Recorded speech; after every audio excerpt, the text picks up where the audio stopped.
Mesdames et messieurs, bonjour et bienvenue à la toute première émission de À votre service en 2018. Et voilà, on en est là. Bien, je profite de l'occasion pour vous souhaiter une bonne et heureuse année. Santé, bonheur, amour. Et avec tout ça, je pense qu'on est capable de faire face à l'ensemble des événements qui se présenteront à nous en cette nouvelle année. Alors, à l'émission aujourd'hui, nous allons recevoir M. André Rochefort et M. Jean-François Desjardins qui vont venir nous parler de Mon cheval guérisseur, qui est une forme de thérapie par l'intermédiaire de l'animal qu'est le cheval, entre adulte et l'animal. Alors, vous allez voir, c'est très intéressant. Et nous allons recevoir également Mme Joanne Vigneault, qui vient nous parler de voyage, qui vient nous parler de croisière principalement, mais pas nécessairement sur les endroits que l'on peut visiter, mais la vie à bord quotidiennement de ces bateaux de croisière. Alors, bonne émission.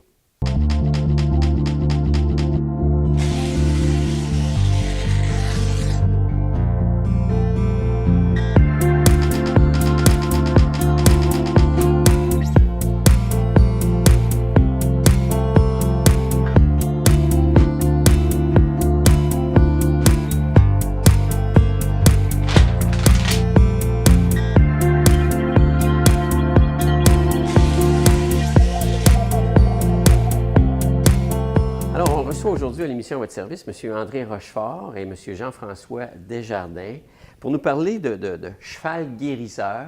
Messieurs, bonjour. Bonjour. M. Rochefort, c'est vous qui êtes le propriétaire du ranch en question. Oui, c'est ça. Et puis vous, M. Desjardins, vous êtes un intervenant bénévole sur place, bénévole en plus, il faut le mentionner. Mais avant d'aller plus loin dans le détail, vous allez nous expliquer un petit peu c'est quoi c'est un cheval guérisseur ou comment c'est venu au monde? Bien, le cheval guérisseur, c'est plus une session de formation ou d'intervention pour développer notre façon à nous autres d'être un peu mieux dans notre vie si on a de la difficulté ou des choses comme ça. Dans le fond, c'est un processus, comment on établit la relation avec le cheval, puis ça nous permet d'être un peu mieux dans notre quotidien. Parce que le cheval, en fait, cheval on connaît l'animal pour plusieurs personnes. Ça a déjà été un animal de très, très, très, très populaire. D'ailleurs, c'était le moyen de transport dans le temps. C'est ça. Mais avec le temps, on a appris à connaître l'animal puis à l'utiliser différemment, si je comprends bien. Là.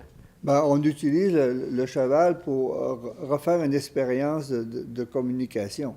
Okay. Le cheval devient un peu le médium dans lequel tu dis, OK, quand je me comporte comme ça, le cheval, il réagit comme ça. Okay.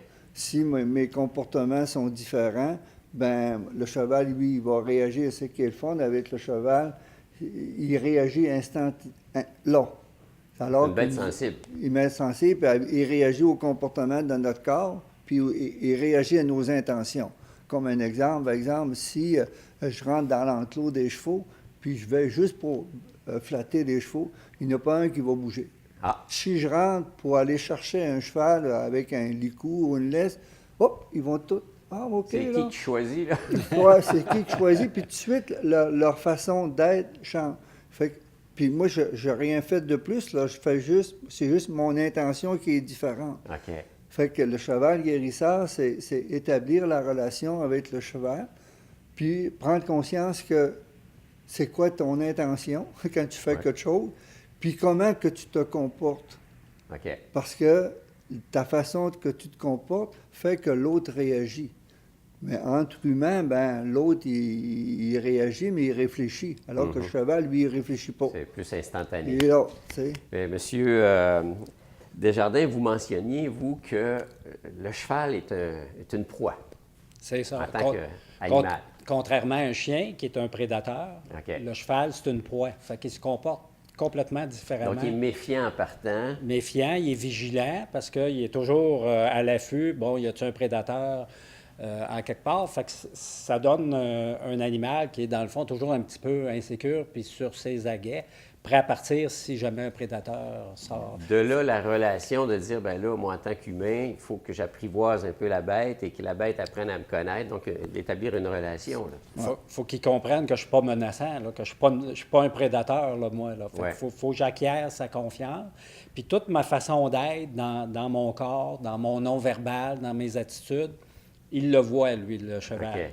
Parce que ça lui donne des indications, puis il l'interprète d'une certaine façon. Fait que c'est-tu menaçant, c'est-tu pas menaçant? Est-ce que je me laisse approcher? Est-ce que je me recule? Est-ce que je me sens sécure? Est-ce que je me sens insécure? Fait que c'est tout ça qui est... C'est des bêtes, c'est des belles bêtes, là, on dira ce qu'on Ouais, voudra. ouais, ouais. Il y a un côté noble dans le cheval là, qu'on regarde, là, le porc et ainsi de suite. Mais aujourd'hui, on parle de cheval guérisseur, mais tout ça est parti dans le temps, ça s'appelait cheval enchanteur. Ça existe toujours en soi, je pense. Ouais. Mais là, c'était plus orienté vers les enfants. OK. Ben, c'est que au début, moi, j'avais des enfants en 92. Là. Ça fait un bon bout de temps qu'on OK, a des ouais. chevaux. Puis, moi, j'avais des enfants. On a commencé à avoir des chevaux, mais à faire des camps pour les enfants. Mais là, c'était des camps pour les enfants, s'amuser, tout le monde. Mais à travers ça, je me suis rendu compte que la relation que les enfants avaient avec les chevaux, tu sais, tantôt on disait, d'un coup, tu voyais, hop, là, l'enfant commençait à sourire, puis les enfants qui avaient toute peur, dans l'espace d'une journée ou deux, hop, sont capables de s'amuser avec les chevaux, puis tout en étant comme ça. Et avec ça, ben là, en développant ça, puis là, il y a du monde qu'on s'est mis au chevaux, puis on a fait des expériences aussi, des randonnées en forêt avec les touristes.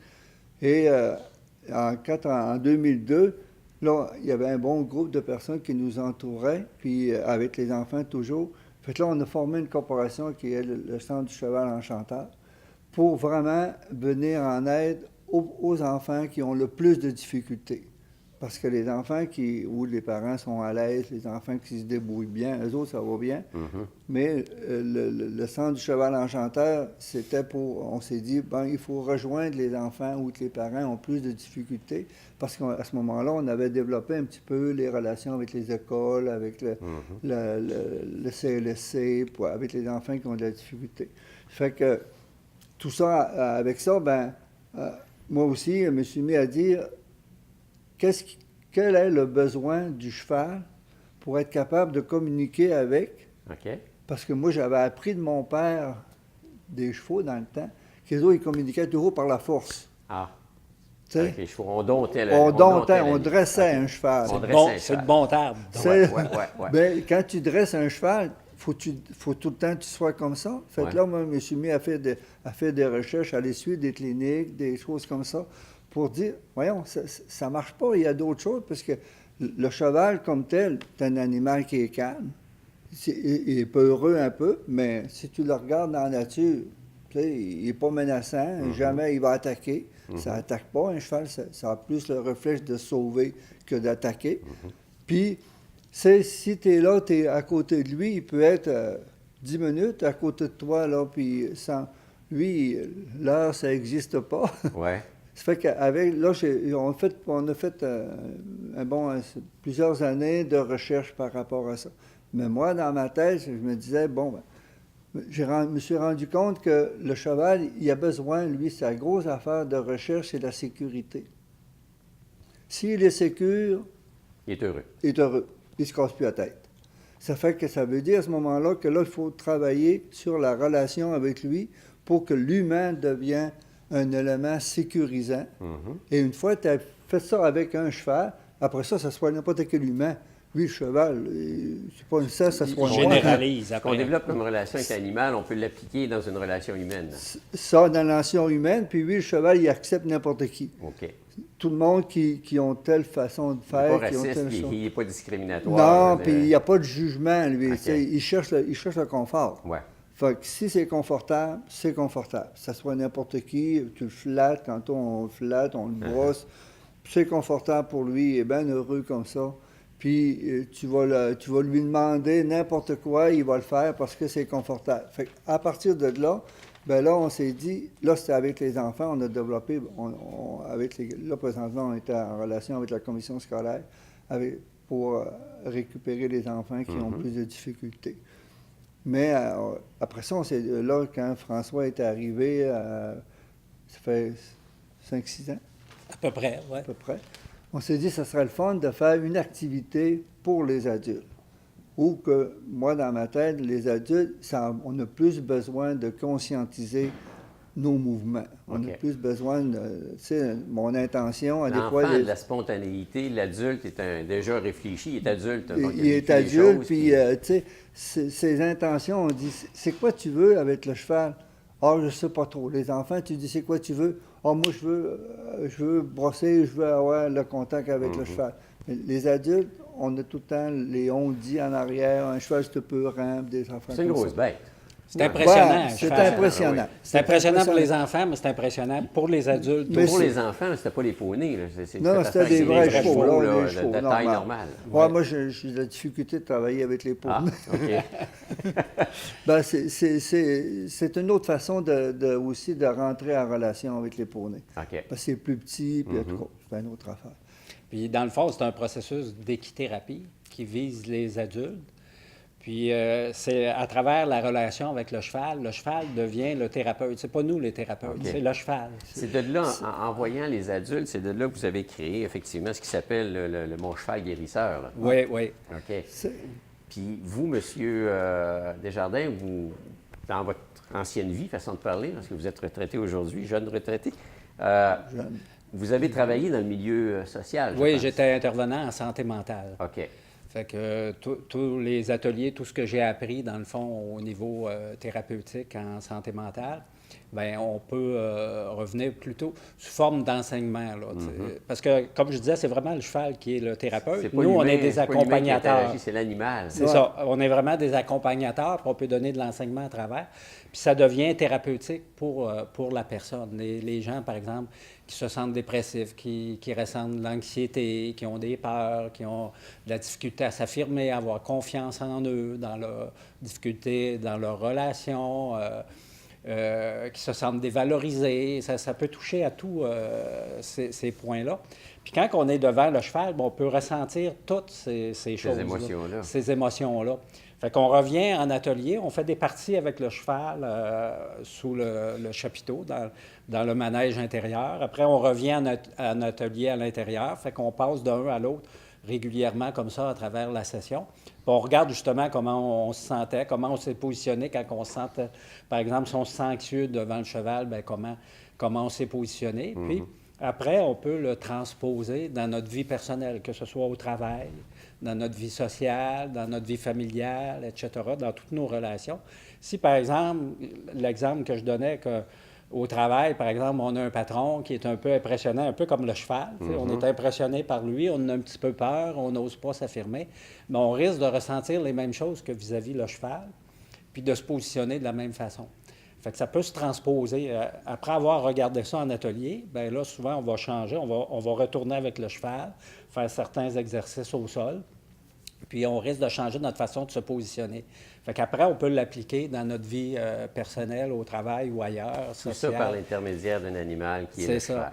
cheval. Fait que c'est vraiment le cheval qui devient le thérapeute. puis, C'est ça. Alors, Mon Cheval Guérisseur, c'est récent comme création d'entreprise là, pour dire, là, on touche l'adulte. là. Ouais. Ouais. Parce qu'on voulait, on voulait développer ce côté-là, parce qu'on s'est rendu compte, en travaillant avec les enfants, parce qu'on fait des sessions de fin de des journées de fin de semaine, mais tranquillement, on a intégré les parents dans une activité avec les enfants. OK. Et on s'est rendu compte que, OK, les parents ont besoin de comprendre aussi comment que ça fonctionne, ont besoin de sentir la relation avec le cheval OK. pour aider leur enfant aussi. Tu sais. Mhm. Et c'est là on s'est dit, ben, si on touche les parents aussi, ben, si ton enfant a de la difficulté, mais là, tu sais que tu vas aller voir les chevaux, puis il y a beaucoup de parents qui nous disaient, ben, vous n'en faites pas de session pour les parents. Ah. Ah, oui, on en fait, mais êtes-vous prêt à travailler sur vous-même? Ah. OK, oui. Ça- Ça prend une Tu sais, acceptation. ouais, partant. c'est ça, là, tu sais, parce que dans le fond, c'est la recherche d'un mieux-être de soi. Tu sais, pour nous autres, le guérisseur, c'est se guérir pour être mieux dans notre vie. Là, tu sais, Dans le fond, si on vit un mal-être, tout qu'on nos- veut tout nos- accéder à un mieux-être, nos puis, petites bébites qu'on a. che- Là, tu sais. un cheminement de vie, on veut faire du cheminement dans notre vie, etc. C'est C'est intéressant. Déjà, Est-ce que ça existe beaucoup ailleurs aussi? Ben, c'est que la thérapie par les chevaux, plus toucher la relation, puis plus centré sur ça, ça n'existe pas beaucoup. OK. Ça existe, les côtés thérapie, plus au niveau des enfants en difficulté physique, des OK. choses comme ça. Il y a quelques centres là, qui commencent à le faire.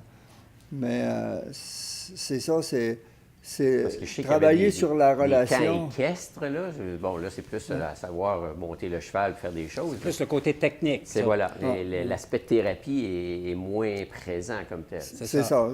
Quand on fait des cours de selle anglaise, si tu vas en cours d'équitation monter sur le cheval, il y a quand même une certaine thérapie parce que tu as plus confiance en toi, tu dois t'affirmer aussi, puis des choses comme ça.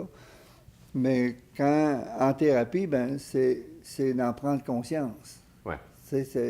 Au niveau des adultes, si tu vas devant un cheval puis tu t'affirmes pas, tu peux pas avoir la confiance du cheval. Parce que oui, il y a besoin d'avoir quelqu'un De se faire guider. qui te guide. Ouais. Fait que là, tu es obligé de dire oui, il faut que je Tu t'affirme. es le décideur, puis lui... C'est ça. Tu sais, il va te suivre en autant que tu y présentes quelque chose. Fait que tranquillement, tu retrouves la confiance en toi. Puis quand ça marche, quand tu te rends compte que le cheval t'écoute, là tu es content, tu es fier. On voit des Puis là, sourires ça apparaître, sourire, puis l'estime de soi C'est remonte. des victoires, des victoires. Puis, Puis un cheval, ça dégage aussi. Hein? C'est un animal imposant, impressionnant, Calme. mais autant c'est impressionnant, autant ça dégage aussi. Fait que juste d'être en présence, quand on file pas, là, juste d'être en présence du cheval, Il déjà le là, ressent. déjà là, il y a quelque chose qui se OK. passe dans notre façon de se sentir. Là. ouais. Vous êtes situé On est tué à Sainte-Agnès. Sainte-Agnès, c'est ça? Sainte-Agnès, c'est dans le même rang. Le rang Saint-Jean-Baptiste. OK. Pour Dumont, c'est le même rang que le monastère. Mm-hmm. Des fois, c'est plus facile. Puis, c'est ça, ça fait quand même plusieurs années qu'on est là. C'est un petit coin tranquille. Tantôt, François il disait qu'avec le cheval, quand on arrive dans l'environnement, Ah. fait que tout un calme. Un calme, Il y a c'est une énergie dans cet endroit-là. C'est Ouais. calme, c'est serein.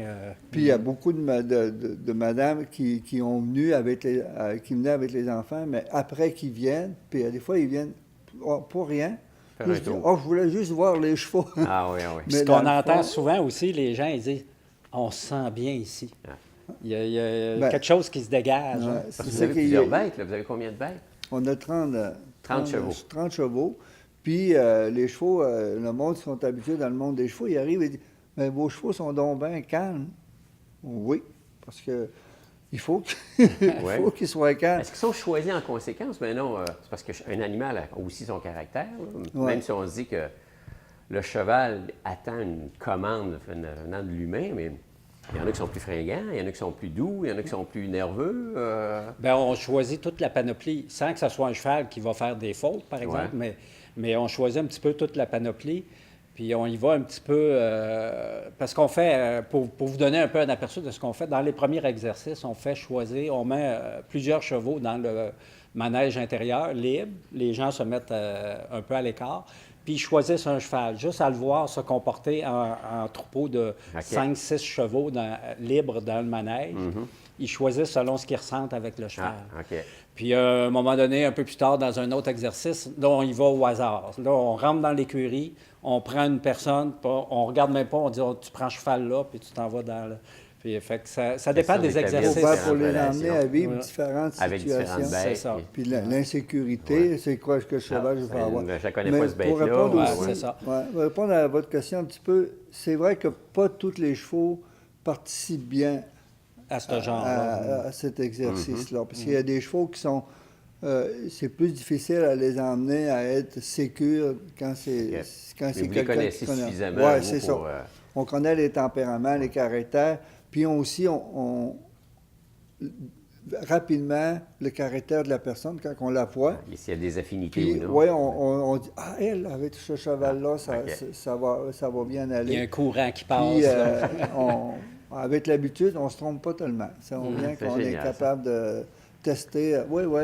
Mais vous devriez voir là, ce qui se dégage après, même juste la première journée, là, après une journée de session, là, comment les gens sont après. Là, c'est incroyable, là, c'est intense. Là, puis, fait qu'imaginez après 2 jours, là, comment l'intensité qui ressort, puis comment que les gens sont, comment ils se sentent après, puis qu'est-ce qu'ils expriment de leur session après, là, c'est vraiment intéressant. Là, Alors, on vient de semer des graines, là, on a piqué la curiosité. On parle de sessions, et donc il y a des sessions de 2 jours, il y a des sessions de 5 jours. C'est ça, oui. Ouais. OK. Continuel. Là. Ça veut dire 2 jours, c'est 2 jours, une à la suite de l'autre, puis les 5 jours, la même chose. C'est aussi. Donc, Ouais. ça nous prend une semaine de vacances si on C'est pas travaille. une semaine de vacances. Mais c'est C'est une ça. bonne semaine de vacances. Ah, ça. j'en doute pas. Comment ça fonctionne? Hein? On pourrait, disons qu'on veut s'inscrire ou on veut aller plus loin, là, puis établir une démarche. Bien, on a un site web qui est www.monchevalguérisseur.com. OK. En un mot, oui. OK. .com. On a toutes nos coordonnées là, mais on peut quand même donner le numéro de téléphone ben oui. au centre équestre. C'est le 418-439-2076. C'est bien ça, André? Et selon les prix, je pense que le 2 jours, c'est 200 5 jours, c'est 500 C'est ça. Mais l'un dans l'autre, c'est du bon investissement parce qu'on Bon investit pour soi. Oui, Puis, on investit beaucoup sur nos voitures, nos maisons, toutes sortes de biens matériels. Puis des fois, on s'oublie de Vous s'investir avez pour entièrement soi. raison. On fait des cadeaux aux autres, mais on s'en fait pas On soi. s'en fait pas. C'est nous un autres. investissement payant à court, moyen et long terme. OK. Puis aussi, en plus, on a sur le site, on a un chalet qui est facilement habitable. OK. Fait que dans les 2 jours, quelqu'un qui veut rester Ah. au chalet, c'est Il peut disponible. vivre sur les Oui, lieux. oui, oui, Oui. oui. Ça allonge sa relation avec les animaux, là. Oui, bien, on reste dans le milieu. Tantôt, on parlait Ouais. d'énergie dans le sens, si tu es une place où c'est calme, tu as le goût de rester là, bien, ça, tu restes dans cette atmosphère plus longtemps. Donc, la thérapie a encore plus d'efficacité. Ben c'est ça. C'est ça. Ah, Ouais, c'est ben, super. des fois, juste profiter du moment. Tu t'arrêtes, là. Puis là, il n'y a plus de relation avec l'extérieur. Tu es juste... Moi, j'ai Arrêtez. l'avantage de vivre à côté d'un champ dans lequel il y a 3 bêtes, 3 chevaux. Puis des fois, je les vois, ils sont ensemble. D'autres fois, ils courent. D'autres fois, ils s'amusent. C'est toujours intéressant à regarder. Ouais. Tu sais, c'est toujours agréable. là. Puis c'est des belles bêtes. Puis quand ça court, puis la crinière au vent, je veux beau, dire... ouais. C'est beau à voir. Ah, hein. c'est... Ouais. Écoutez, je pense que je suis rendu aux chevaux. Ben, c'est super. Alors, ça s'appelle Mon Cheval Guérisseur. Mon cheval guérisseur. Et vous êtes effectivement dans Charlevoix-Est, mais c'est très facile d'accès dans le contexte présent. Oui, Fait que, c'est pas... et dans les circonstances, donc, il y a des sessions, là, n'importe quel, ça commence. Tout l'hiver, puis là, on en a de cédulés jusqu'à la milieu du mois de juin. Bon. Fait qu'il y en a à peu près tous les 2 semaines. Parfois, c'est la fin de semaine, parfois, c'est la semaine pour les gens qui préféreraient. C'est toujours des petits groupes, hein? Vous Ouais. parliez de petits groupes, là. Oui, 5, c'est 6 personnes. 5, 6 gros, maximum 7, parce que ça fait juste une bonne dynamique en petits groupes. Si on est trop, ben la dynamique est différente, Ouais. c'est plus Ça difficile. permet d'établir des liens avec d'autres personnes. C'est D'autres ça. personnes aussi. Oui. Puis le lien, quand il y a trop de monde, ben, les liens avec les chevaux, Ouais. on en perd. Là, fait c'est une bonne dynamique. 5, Ah, 6, on vient de découvrir quelque chose de nouveau pour Charlevoix. Super. Ah ouais. Bien, messieurs, merci beaucoup. Ben, Ben, merci. merci. bien. Ça Et fait bonne plaisir. chance, effectivement, dans l'ensemble de vos sessions qui s'en viennent. Hein? Merci Ça va être beaucoup. ça. Merci.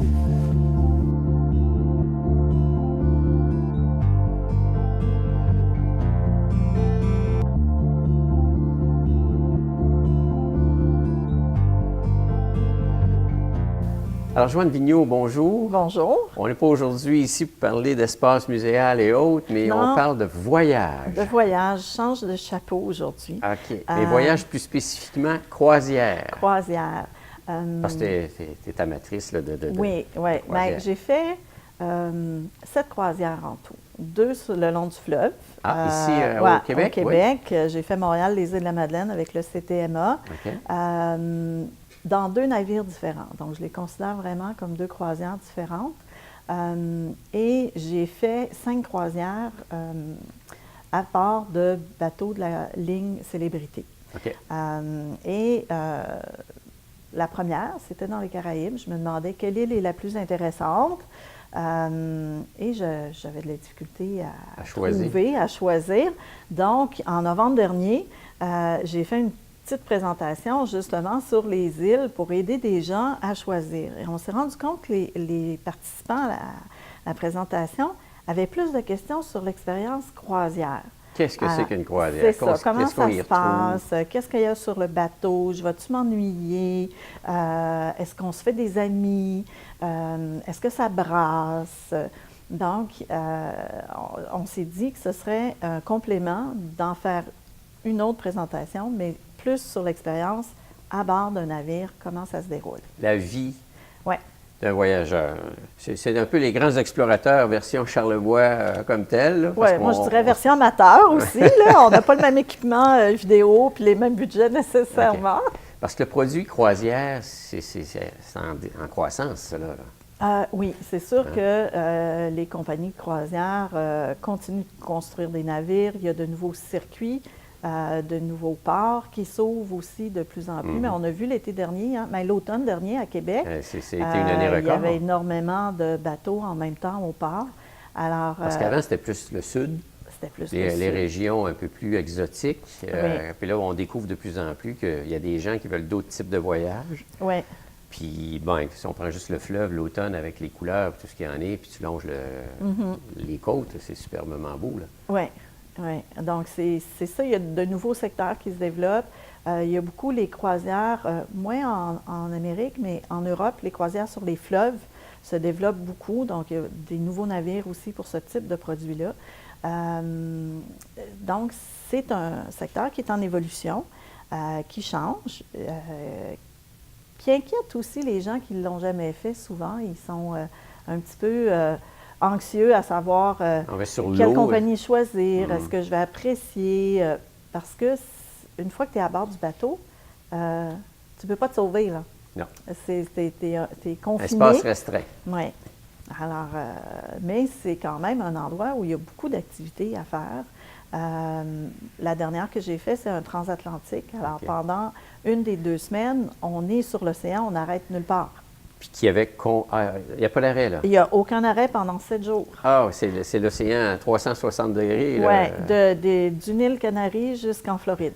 Ça prend 7 jours. OK. Donc, à l'horizon, on ne voit pas de terre, sauf au départ quand on quitte et sauf à l'arrivée quand on arrive. Bien, 3 jours peut-être avant l'arrivée, là, on commence à avoir des îles parce qu'on approche des Bahamas et tout ça. OK. Mais sinon, pendant au moins 4 jours, on a juste de On est l'eau que autour sur de l'eau. soi. Ouais. Ah! Il y a toutes sortes de grandeurs de bateaux là-dedans. Oui. Puis, qui dit grandeur dit nombre de personnes par le fait même, là. Oui. Il y en a que c'est des villes, là. Oui, mais c'est presque tous des villes, OK. sauf peut-être les bateaux plus petits qui font les fleuves, qui ont peut-être 400, 700 passagers maximum. Mais dès qu'on arrive à 1000, 2000, il y a même des bateaux de 6000 maintenant, les géants des mers, c'est sûr que c'est des C'est villes. Baie-Saint-Paul qui est sur le bateau quasiment.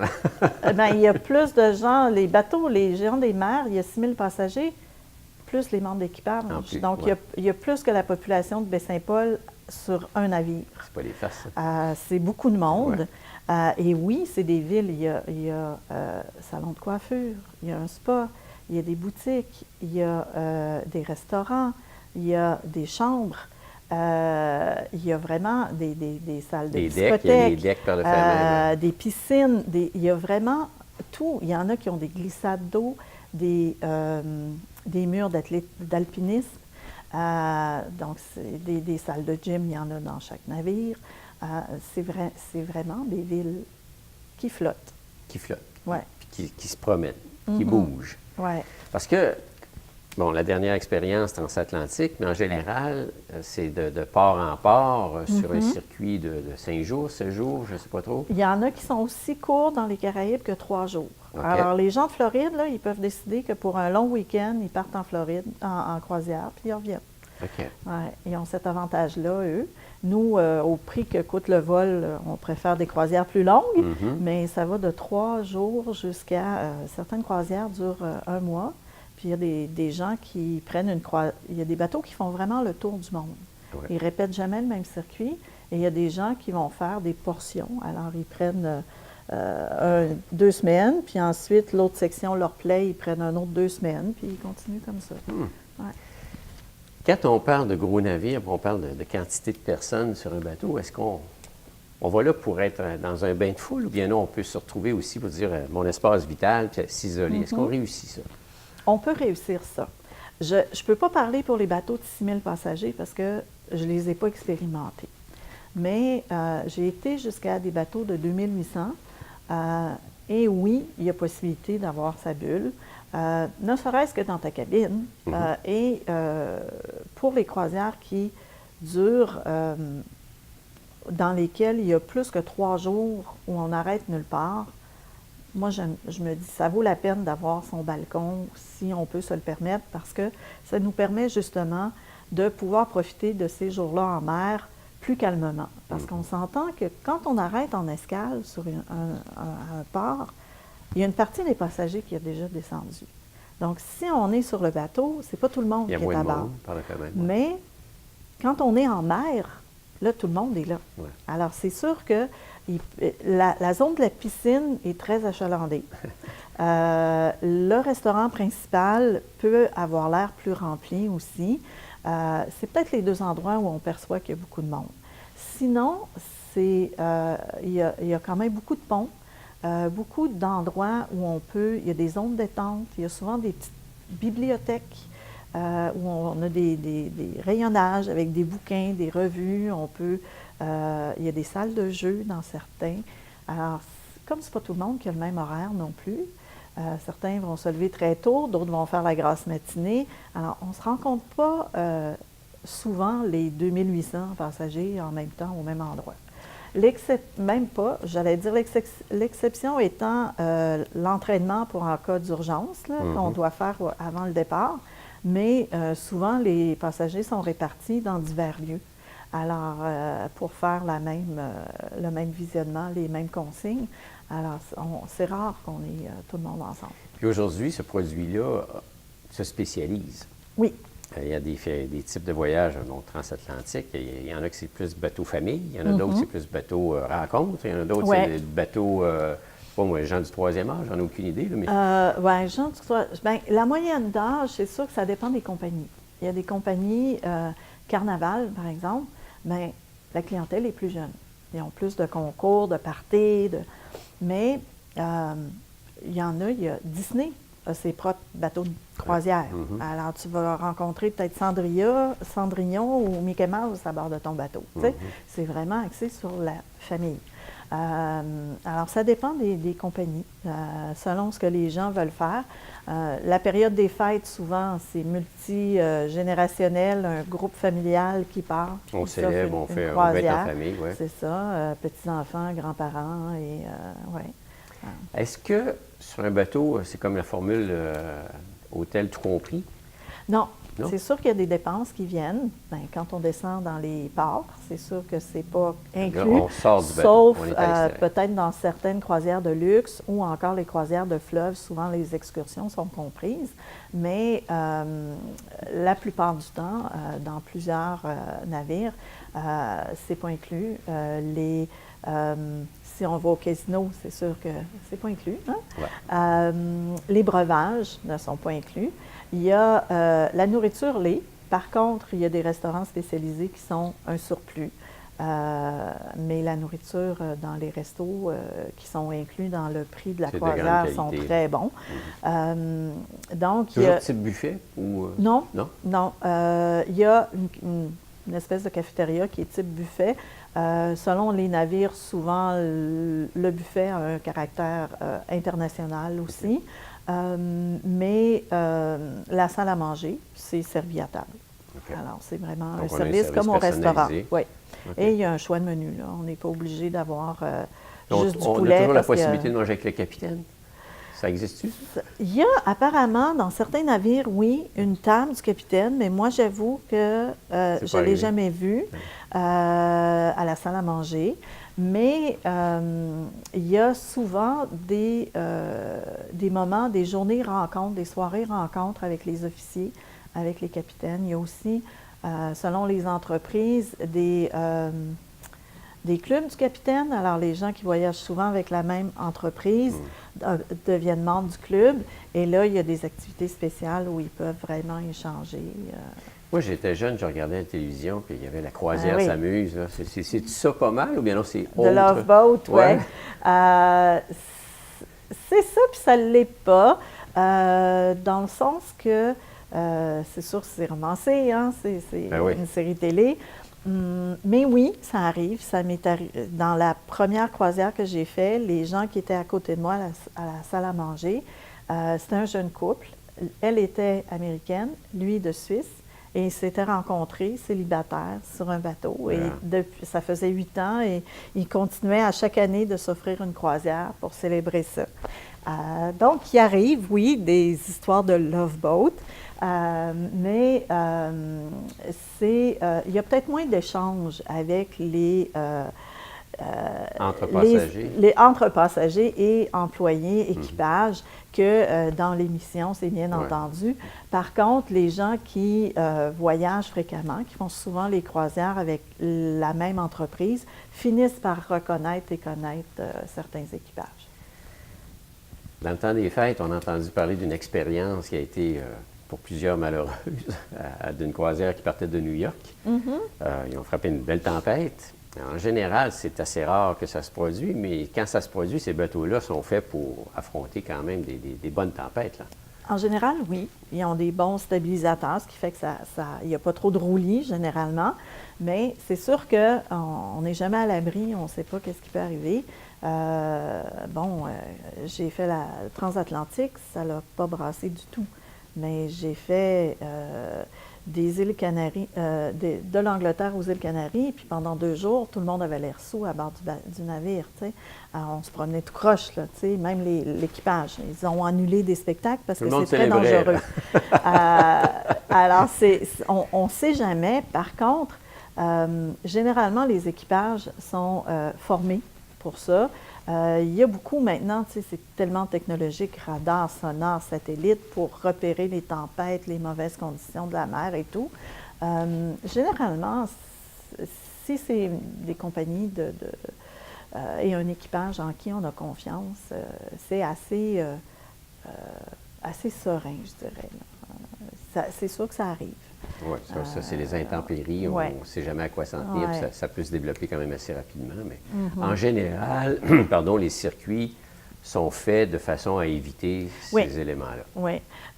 C'est tout nouveau que certaines compagnies ont maintenant des navires à temps plein toute l'année dans les Caraïbes.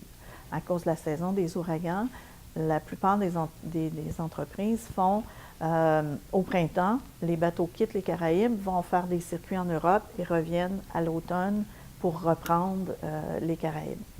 Donc, généralement, ils évitent les zones à problème. Les bateaux qu'on voit ici sur le fleuve, parce que de plus en plus, le Québec et le fleuve Saint-Laurent est sollicité, puis il y a de plus en plus de bateaux qui viennent. Est-ce que c'est des bateaux qui font d'autres circuits en général, comme les Caraïbes, qui s'en viennent ici?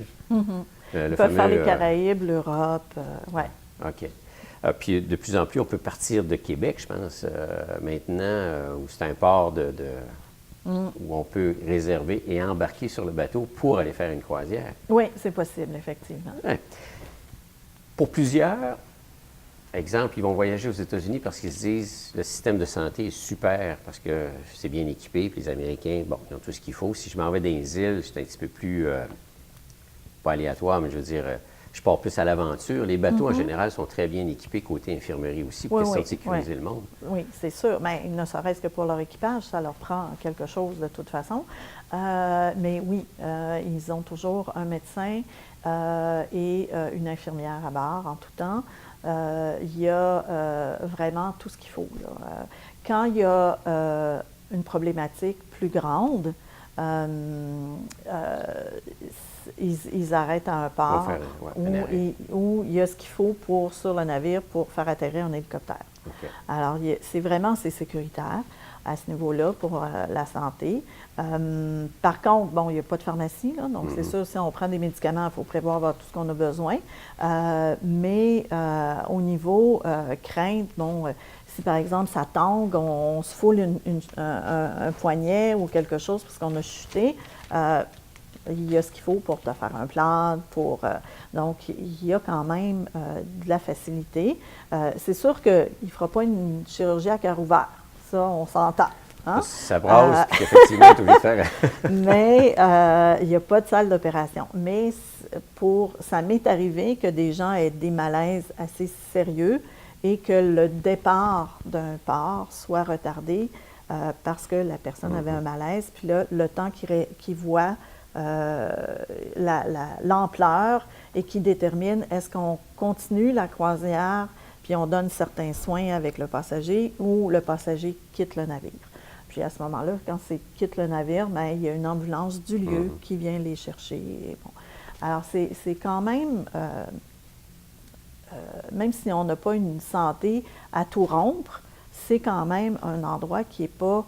Qui est sécurisant. Oui, c'est pas d'ailleurs, la moyenne d'âge sur certains navires est très élevée. C'est ça. Quand j'ai fait la croisière sur les Canaries, on était 7 à ma table à manger.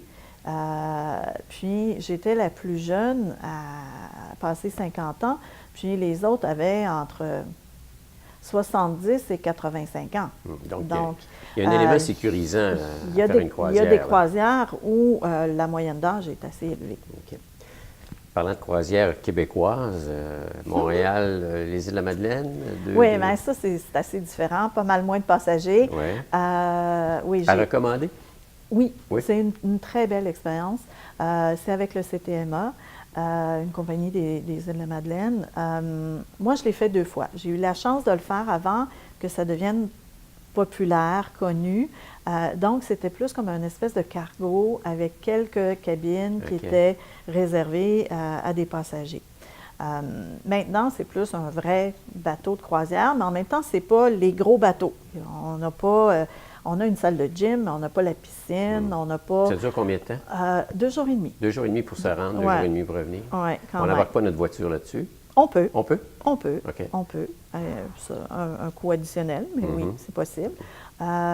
Puis maintenant que c'est un navire qui est un peu plus touriste et croisière, bien, il passe plus près des côtes aussi. Okay. Alors, on voit mieux le paysage des différentes côtes.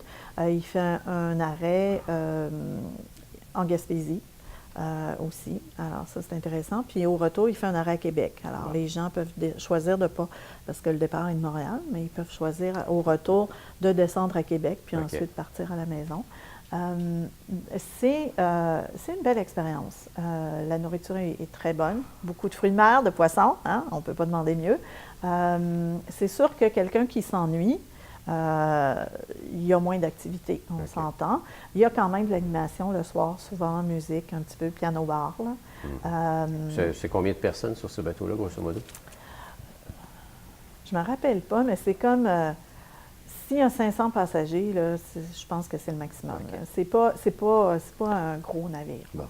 Ouais. Mais au moins, on peut voir le Québec d'une autre façon. Oui, puis c'est très beau. Moi, la première fois que je l'ai fait, je me disais, tout le monde devrait avoir la chance de voir le fleuve du début comme ça jusqu'à la fin, en pensant peut-être que ça conscientiserait des gens qui ne le sont pas sur son importance et sa beauté. Ouais. Parce que c'est vraiment différent le voir de la route puis le voir quand on est sur le fleuve. Malheureusement, quand on revient, quand on passe plus près de la côte de Charlevoix, on est de nuit? Non, on est le matin assez tôt, mais souvent, c'est ça, il y a la brume qui se lève et c'est pas, on ne voit pas toujours bien les côtes ni l'embouchure du Saguenay. Parce qu'en général, sur les croisières, on voyage de nuit, puis on a accès au port Les grandes croisières dans les Caraïbes, oui, c'est comme ça que ça se passe. En Europe aussi, la plupart du temps. Alors, très bientôt, donc, il y a une nouvelle séance qui va se donner par toi d'information, d'échange. Le 20 janvier.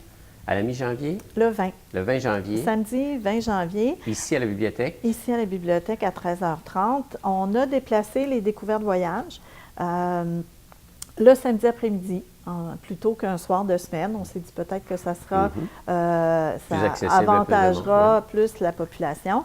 Puis en même temps, il y a eu une période où les découvertes voyage étaient plus fréquentes. Là, on essaie de les remettre à l'ordre du jour de la bibliothèque dans la programmation. Alors, s'il y a des gens qui ont fait d'autres types de voyages, c'est quelque chose qui peut être instauré. On cherche d'autres personnes qui seraient des intéressées à faire part de qu'est-ce qu'elles ont vécu. C'est pas obligé d'être un endroit hyper exotique, c'est pas obligé d'être un voyage sac à dos non plus. Mais si vous avez envie d'échanger, de nous montrer des photos, des objets que vous avez ramenés, mais ça peut être Pour ceux un qui beau voyagent partage. moins, ça leur permet d'apprendre des choses Ouais. par le partage, effectivement, d'expériences de d'autres personnes. C'est ça, faire rêver d'autres gens. Eh oui, pourquoi pas. Alors, on répète la date, c'est le 20 janvier, Le 20 janvier, en après-midi, 13h30. ici à la Bibliothèque René Richard. Oui, Joanne, merci beaucoup. merci. Au plaisir.